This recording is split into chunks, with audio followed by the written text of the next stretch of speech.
മസ്കത്തിൽ ഹൃദയാഘാതത്തെ തുടർന്ന് മരിച്ച തിരുവനന്തപുരം സ്വദേശി നമ്പി രാജേഷിന്റെ മൃതദേഹം സംസ്കരിച്ചു. രാവിലെ 8 മണിയോടെ വിമാനത്താവളത്തിലെത്തിച്ച മൃതദേഹവുമായി ബന്ധുക്കൾ എയർ ഇന്ത്യ ഓഫീസിൽ പ്രതിഷേധിച്ചു. നമ്പി രാജേഷിന്റെ മരണത്തിന് കാരണക്കാർ എയർ ഇന്ത്യയാണെന്ന് ആരോപിച്ചായിരുന്നു പ്രതിഷേധം. എയർ ഇന്ത്യ ജീവനക്കാരുടെ സമരത്തെ തുടർന്ന് ഭാര്യ അമൃതയ്ക്ക് നമ്പി രാജേഷിനെ അവസാനമായി ഒന്ന് കാണാൻ കഴിഞ്ഞിരുന്നില്ല. ജീവനോടെ കാണാൻ ആഗ്രഹിച്ചെങ്കിലും അമൃത അവസാനമായി കണ്ടത് ഭർത്താവിന്റെ ചേതനയറ്റ ശരീരം. അപ്പ കൊണ്ടുവരുന്ന ചോക്ലേറ്റും പ്രതീക്ഷിച്ചിരുന്ന കുഞ്ഞുങ്ങളുടെ മുന്നിലേക്ക് എത്തിയത് നമ്പി രാജേഷിന്റെ മൃതദേഹവും ഒപ്പം കുറെ പൂക്കളും നൂറുകണക്കിന് ആളുകളും. മൃതദേഹം വീട്ടിലെത്തിയപ്പോൾ കണ്ടുനിന്നെല്ലാവരുടെയും കണ്ണുകലങ്ങി. അമൃതയും അമ്മയും ബന്ധുക്കളും വാവിട്ടലറി. നമ്പി രാജേഷിന്റെ മരണത്തിന് കാരണം എയർ ഇന്ത്യയാണെന്ന് ആരോപിച്ച് മൃതദേഹവുമായി ബന്ധുക്കൾ പ്രതിഷേധിച്ചു. ഈഞ്ചക്കലിലെ എയർ ഇന്ത്യ ഓഫീസിലായിരുന്നു പ്രതിഷേധം.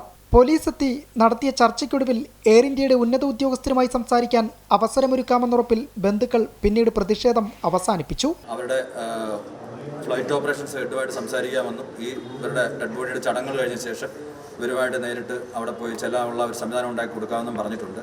അതിന്റെ അടിസ്ഥാനത്തിൽ അവർ ഡെഡ് ബോഡി ഇവിടുന്ന് റിമൂവ് ചെയ്യാമെന്നും പറഞ്ഞിട്ടുണ്ട്. കുടുംബത്തിന് സർക്കാരിന്റെ ഭാഗത്തു നിന്നുള്ള ഇടപെടലുണ്ടാകുമെന്ന് മന്ത്രി വി ശിവൻകുട്ടി പറഞ്ഞു.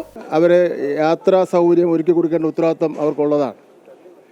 അവരത് നിഷേധിക്കപ്പെട്ടതാണ്. അപ്പോൾ അതുകൊണ്ട് തന്നെ വിമാന കമ്പനിക്കും വിമാന കമ്മിറ്റി നടത്തുന്ന ടാറ്റ ഗ്രൂപ്പിനും ഇതിൽ ഉത്തരവാദിത്വമുണ്ട്. ആ ഉത്തരവാദിത്വം നമുക്ക് മറക്കാൻ വേണ്ടി കഴിയില്ല. ഇക്കാര്യത്തിൽ എന്തെല്ലാം സഹായങ്ങൾ ഈ കുടുംബത്തിന് ചെയ്യാൻ കഴിയുമോ അത് വിമാന കമ്പനിയും കമ്പനി നടത്തുന്ന ഗ്രൂപ്പും ചെയ്തു കൊടുക്കേണ്ടതാണ്. തൻ്റെ പ്രവാസ ജീവിതത്തിൽ കുടുംബത്തിനും കുട്ടികൾക്കും സന്തോഷം സ്വപ്നം കണ്ട നമ്പി രാജേഷ് ഇനി തൈക്കാട് ശാന്തി കവാടത്തിൽ ഓർമ്മ. അമൃത ന്യൂസ്, തിരുവനന്തപുരം.